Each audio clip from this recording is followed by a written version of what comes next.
Well, as a meteorologist, a broadcast meteorologist, one of the best parts of my job, I find, is to be telling people, our viewers, about the weather. As most of us do, when we hear the job title meteorologist, we think about the person on TV. Each day, giving them the forecast, telling them where they're going to be threats for bad weather, hot conditions, dangerous storms too. For broadcast meteorologists like Steve Principali, the duties of a meteorologist are more than just being on camera. Getting in, looking at some forecast data, and kind of decide, okay, what kind of graphics am I going to put in, make sure that I enter the data for temperatures, get in front of the chroma key, and tell people, hopefully in 2 minutes or less, what their day is going to be like. So, what does it take to be a meteorologist?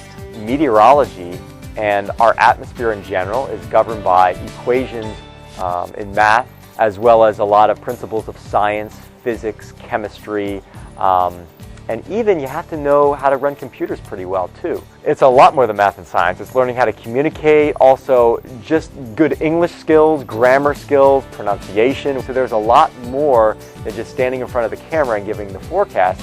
With an education in all those areas, there are more meteorology jobs out there than just the ones on TV. How about working for the government? Meteorologists are needed by the National Interagency Fire Center. Weather plays a huge role in fighting fires. Wind can spread fire very quickly, and rain can help firefighters put out the flames. Working with baseball teams is also an option. Will there be rain for the game? And if so, will there be thunder and lightning, which is certainly a hazard? And how long will it rain? How heavy will it rain? Do they have to put the tarp on the field? You can also work at the airport. Ice storms can be crippling to an airport if they're not prepared with de-icer. Weather can also affect your power and utilities. Companies need to know what's headed their way.